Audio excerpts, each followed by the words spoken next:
Rahul ji, Shri K.C. Venugopal ji, Shri Tariq Anwar ji, Shri K. Sudhakaran ji, Shri V.D. Satishan ji, Shri Sadiq Ali Thangal ji, Shri Ramesh Channitala ji, Shri Murli Taran ji, Shri M.M. Hassan ji, Shri N.K. Prem Chandran ji, Padma Shri Cheruvayal Raman ji, Kalpetta Narayan Master ji, Damodaran Nambudri ji, Joy Matthew ji and P. Surendran ji. I am happy to be here today. ഐക്യജനാധിപത്യ മുന്നണിയുടെ പ്രിയങ്കരായ നേതാക്കന്മാരെ, സാംസ്കാരിക സാഹിത്യ മേഖലകളിൽ നിന്ന് ഈ വേദിയെ ധന്യമാക്കുന്നതിന് വേണ്ടി കടന്നു വന്നിരിക്കുന്ന പ്രിയപ്പെട്ട സഹോദരങ്ങളെ, നിങ്ങളുടെ മുന്നിൽ വന്നു നിൽക്കുന്നതിൽ ഞാൻ അതീവ സന്തുഷ്ടയാണ് എന്ന് പറയാൻ ആഗ്രഹിക്കുന്നു. Yet it is also a very emotional visit that my brother and I are making to Wayanad. ഈ മണ്ണിലേക്കുള്ള വരവ് അത് വികാരപരമായ ഒരു അനുഭവമാണ് ഞാനും എൻ്റെ സഹോദരനും അനുഭവിക്കുന്നത് എന്ന് ഇവിടെ പറയാൻ ആഗ്രഹിക്കുന്നു. Yesterday I was packing up his furniture from his house to put until we find a new place for him. ഞാൻ ഇന്നലെ തുഗ്ലക് ലൈനിലെ എൻ്റെ പ്രിയപ്പെട്ട സഹോദരന്റെ വീട്ടിൽ നിന്ന് അദ്ദേഹത്തിന്റെ സാധന സാമഗ്രികൾ അത് മടക്കി വെക്കുകയായിരുന്നു. അതൊരു പുതിയ സ്ഥലത്തേക്ക് മാറ്റേണ്ടതുണ്ട് എന്ന് ഞങ്ങൾക്കറിയാം. I was looking at the storeroom, putting all the cardboard boxes one on top of the other, and I was thinking to myself that a few years ago I also had to move my home. I had my children to help me, my husband helped me. I have a family of my own, and I was thinking my brother doesn't have his own children, his own wife and family to help him, even though he has the rest of us. ഏതാനും വർഷങ്ങൾക്ക് മുമ്പ് എനിക്കും ഇതുപോലൊരു അനുഭവം ഉണ്ടായിരുന്നു. ഞാൻ താമസിച്ച സ്ഥലത്ത് നിന്ന് ഞാൻ മാറി താമസിക്കേണ്ടി വന്നു. അന്ന് സാധന സാമഗ്രികൾ എടുത്തു വെക്കാൻ എനിക്ക് എൻ്റെ കുഞ്ഞുങ്ങളുടെ സഹായമുണ്ടായിരുന്നു. എൻ്റെ പ്രിയപ്പെട്ട ഭർത്താവ് എന്നോടൊപ്പം ഉണ്ടായിരുന്നു. രാഹുലിന്റെ വീട്ടിൽ ഞാൻ ഈ സാധന സാമഗ്രികൾ അടക്കി വെക്കുമ്പോൾ, ചെറിയ കാർഡ്ബോർഡ് പെട്ടികളും ചെറിയ ബോക്സുകളും ഒക്കെ ഞാൻ എടുത്തു വെക്കുമ്പോൾ ഞാൻ ഓർക്കുകയായിരുന്നു, അദ്ദേഹത്തിന് പത്നിയില്ല, അദ്ദേഹത്തിന് സ്വന്തം കുഞ്ഞുങ്ങളില്ല. ഞങ്ങളൊക്കെ ഉണ്ടെങ്കിൽ പോലും സ്വന്തം ഭാര്യയും പത്നിയും ഈ സാധന സാമഗ്രികൾ അടക്കി വെക്കാൻ അദ്ദേഹത്തോടൊപ്പമില്ലല്ലോ എന്ന് സാന്ദർഭികമായി ഞാൻ ഓർക്കുകയുണ്ടായി. I went to his room. Everything was packed. Only the 2 sofas were left. He was sitting there alone. I said to him, tomorrow we are going to Wayanad. ഞാൻ അദ്ദേഹത്തിന്റെ റൂമിലേക്ക് കടന്നു ചെന്നു. അവിടുന്ന് സാധന സാമഗ്രികളെല്ലാം മാറ്റാൻ അവിടെ റെഡിയാക്കി വെച്ചിരിക്കുകയായിരുന്നു. 2 സോഫ ഒഴികെ മറ്റതെല്ലാം അടക്കി വെച്ചിരുന്നു. അദ്ദേഹം ഏകനായി ആ മുറിയിലിരിക്കുന്നത് ഞാൻ കണ്ടു. ഞാൻ അദ്ദേഹത്തോട് ചോദിച്ചു, നാളെ നിങ്ങൾ വയനാടിന്റെ മണ്ണിലേക്ക് പോവുകയല്ലേ എന്ന് അദ്ദേഹത്തോട് ഞാൻ ചോദിച്ചു. I said, I'm not very good at speaking in English, making speeches. So I looked at him. He answered me, don't worry. Speaking in Wayanad is the easiest. All you have to do is talk to them as if you are their family, because you are their family. വയനാട്ടിലേക്ക് കടന്നു വരുന്നതിനെ സംബന്ധിച്ച് ആലോചിച്ചപ്പോൾ എൻ്റെ ചെറിയൊരു ആശങ്ക ഞാൻ പങ്കുവച്ചു. ഇംഗ്ലീഷിൽ അത്ര ഫ്ലുവൻ്റ് ആയി സംസാരിക്കുക, അത്ര ഒഴുക്കോടുകൂടി സംസാരിക്കുന്ന കാര്യത്തിൽ എനിക്ക് ചില പരിമിതികളില്ലേ എന്ന് ചോദിച്ചപ്പോൾ അദ്ദേഹം എന്നോട് പറഞ്ഞ മറുപടി, ഒട്ടും ആശങ്കപ്പെടേണ്ടതില്ല, നിങ്ങൾക്ക് ഏറ്റവും ലളിതമായി സംസാരിക്കാൻ കഴിയാവുന്ന ജനത ആരോടെന്ന പോലെ എന്ന് വെച്ചാൽ നിങ്ങൾ നിങ്ങളുടെ കുടുംബത്തോട് സംസാരിക്കുന്നത് പോലെ വയനാടിനോട് സംസാരിക്കാമെന്ന് അദ്ദേഹം എന്നോട് മറുപടി പറയുകയുണ്ടായി. So here I am today talking to my family, my brothers and sisters, my brother's family. അതുകൊണ്ട് തന്നെ ഞാൻ ഇന്ന് വയനാടിന്റെ മണ്ണിലുണ്ട്.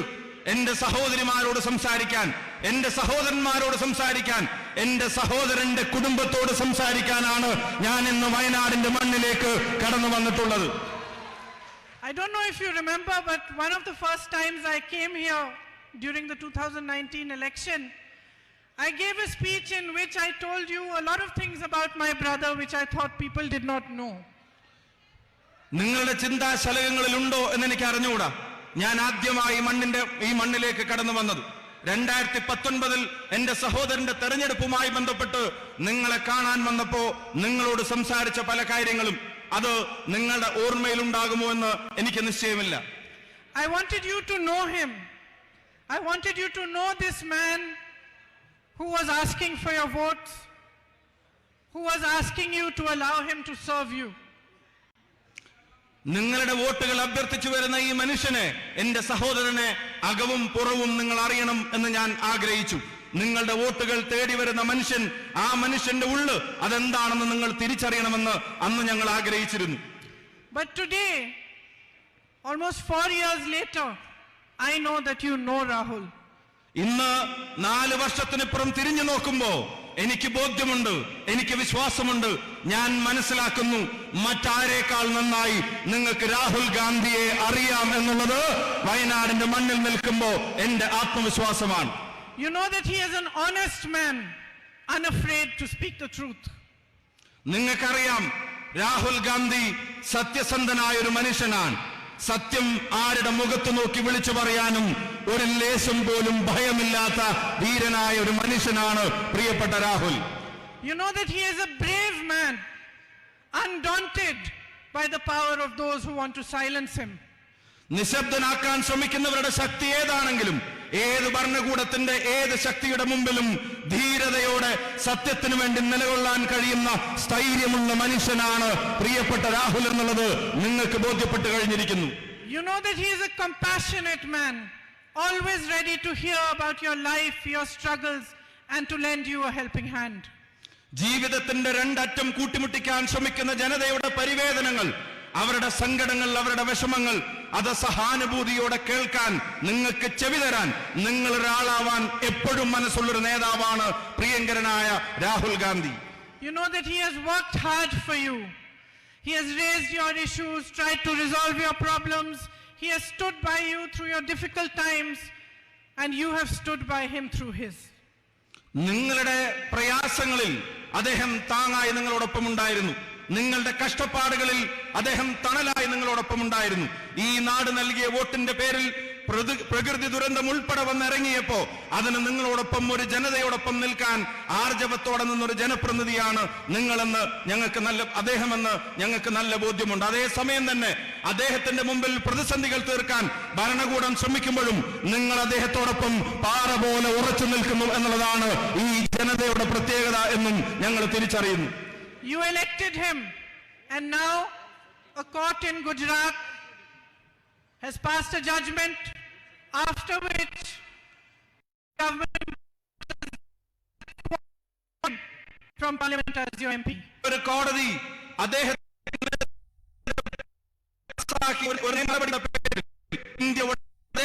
അംഗത്വം എന്ന യോഗ്യത അതില്ലാതാക്കാൻ ഭരണകൂടം ശ്രമിച്ചത് നിങ്ങൾക്കറിയാം. His future as your MP is in the hands of the courts. For me, it is a strange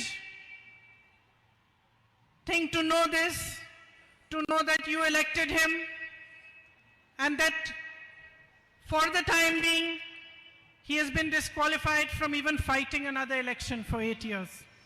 അദ്ദേഹത്തിന്റെ പാർലമെന്റ് മെമ്പർ എന്ന പദവിയുടെ സാങ്കേതികത്വം അതിനി കോടതികളുടെ മുമ്പിലാണ് എന്ന് എനിക്കറിയാം.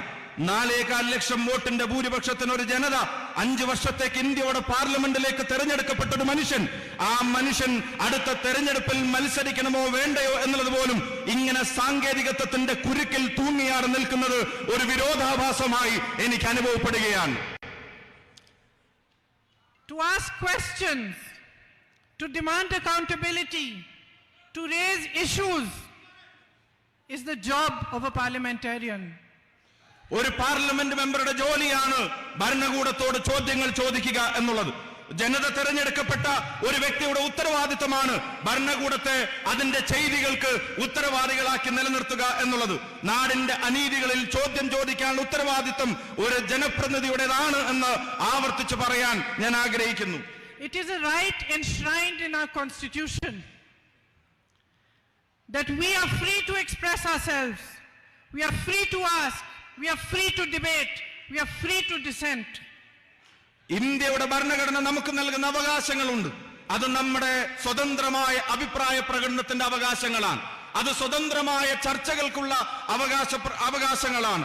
അത് ഈ നാട്ടിലെ ഭരണകൂടത്തോട് ചോദ്യങ്ങൾ ചോദിക്കാനുള്ള അവകാശമാണ്.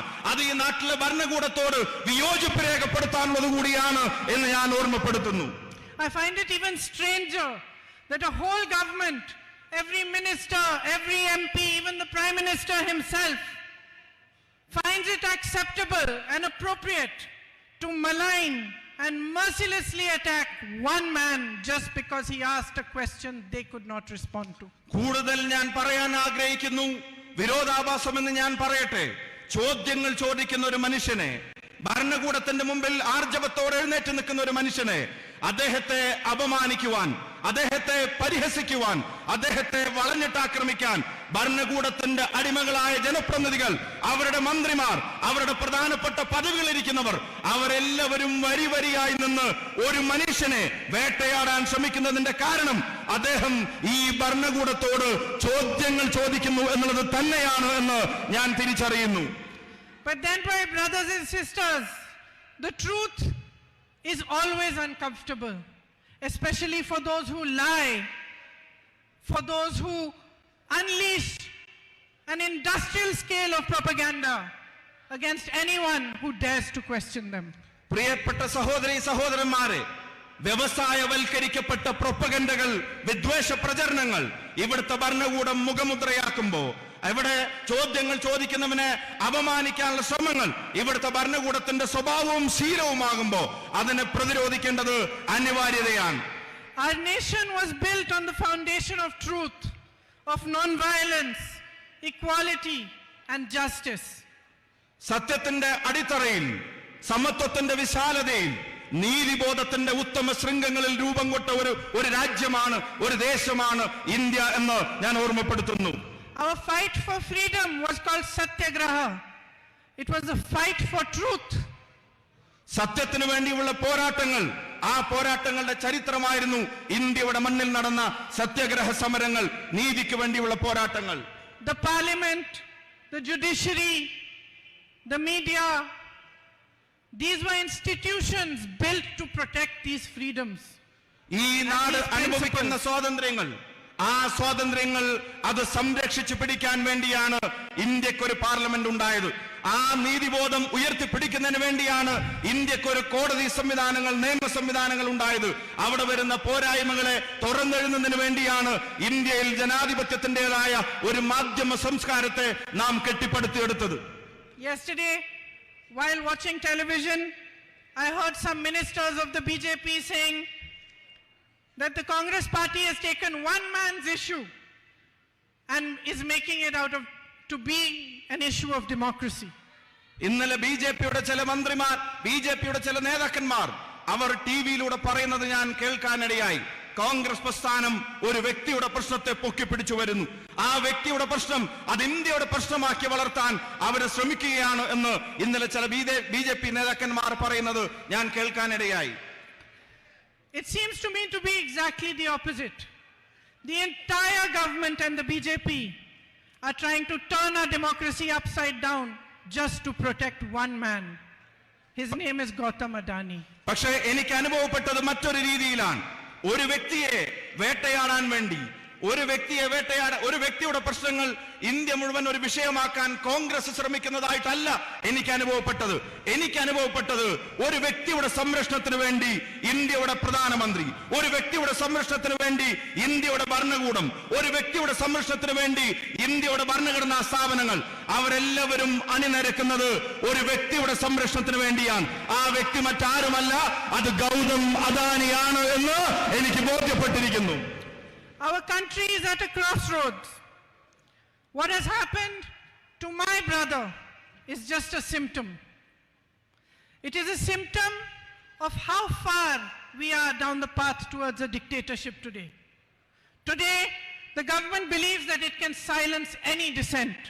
It believes it can take our ports, our airports, even some of our defense establishments, and pass them on to their businessmen friends. ജനാധിപത്യത്തിന്റെ നിർണായകമായ ഒരു നാൽക്കവലയിൽ ഈ രാജ്യം നിൽക്കുകയാണ്. ഒരു പാത എന്റെ സഹോദരൻ നയിക്കുന്ന പാതയാണ്.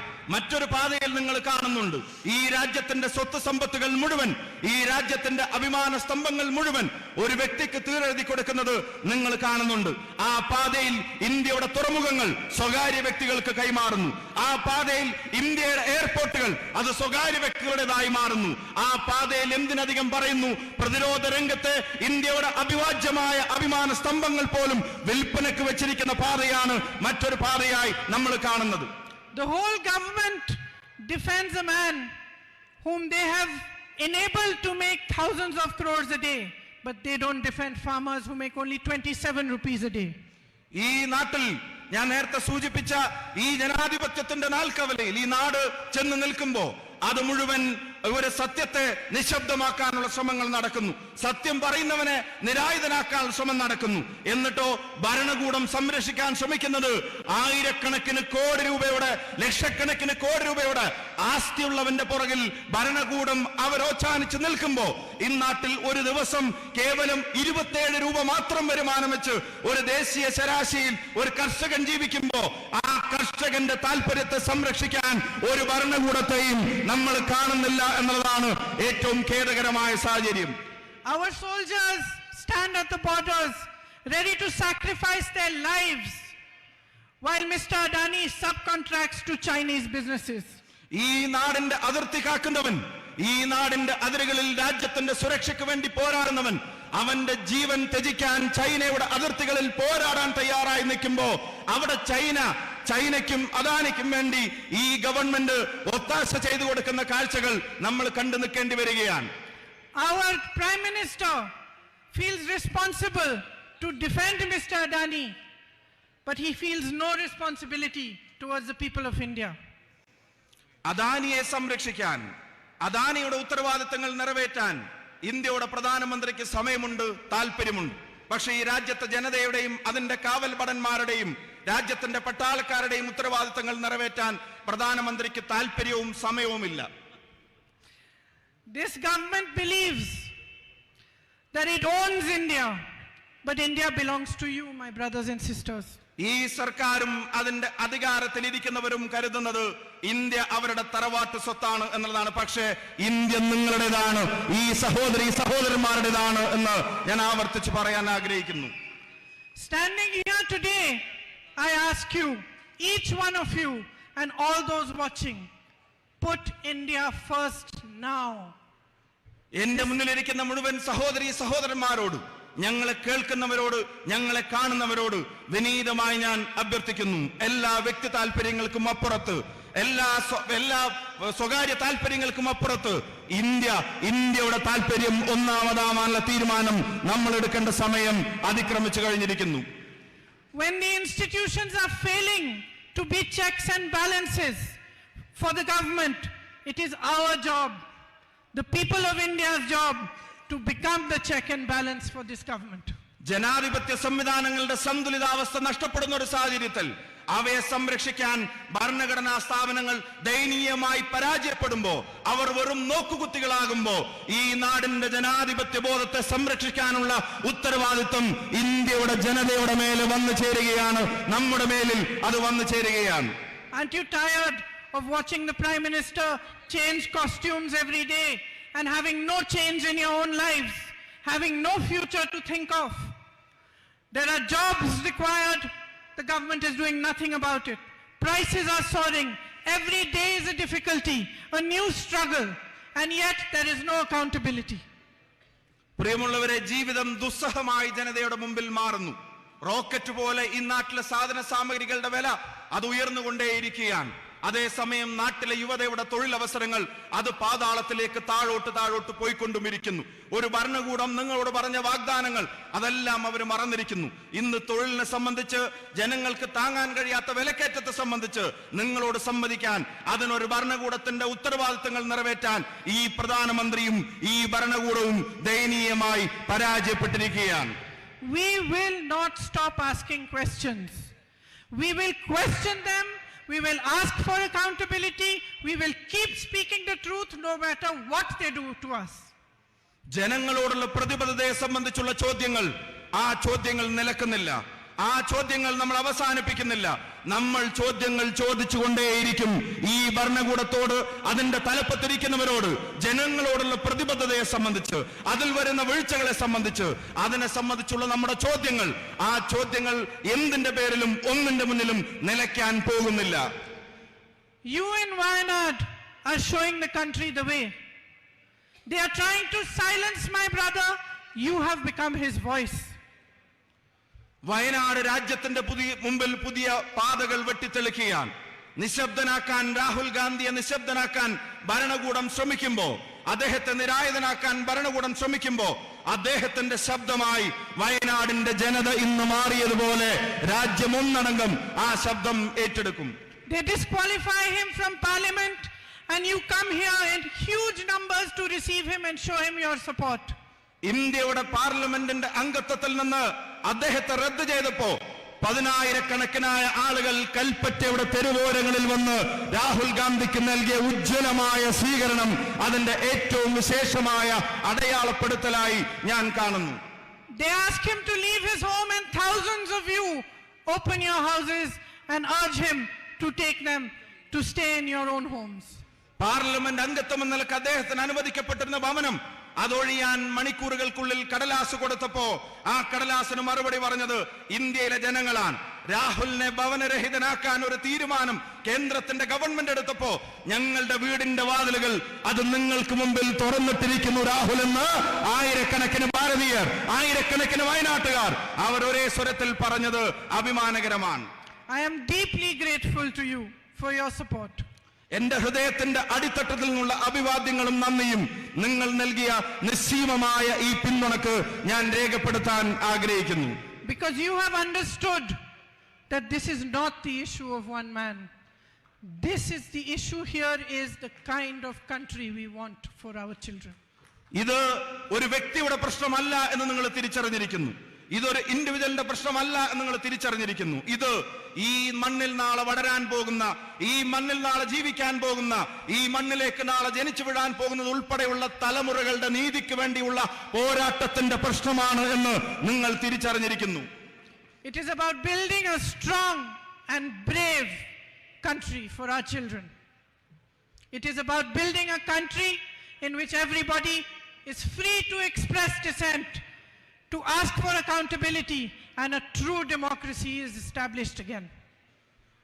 അതിശക്തമായി ചോദ്യങ്ങൾ ചോദിക്കാൻ, ഭരണകൂടങ്ങളുടെ ഉത്തരവാദിത്തങ്ങൾ അവരെ ഓർമ്മപ്പെടുത്താൻ, ജനാധിപത്യ ബോധത്തോട് സത്യസന്ധമായ നീതി പുലർത്താൻ ഒരു തലമുറ ആഗ്രഹിക്കുന്നുണ്ടെങ്കിൽ ആ തലമുറയ്ക്ക് വേണ്ടി കരുത്തുറ്റൊരു രാജ്യത്ത് അതിനെ സൃഷ്ടിക്കാനുള്ള ഒരു പോരാട്ടത്തിന്റെ ഭാഗമാണ് പ്രിയപ്പെട്ട രാഹുൽ ഗാന്ധി നടത്തിക്കൊണ്ടിരിക്കുന്നത്.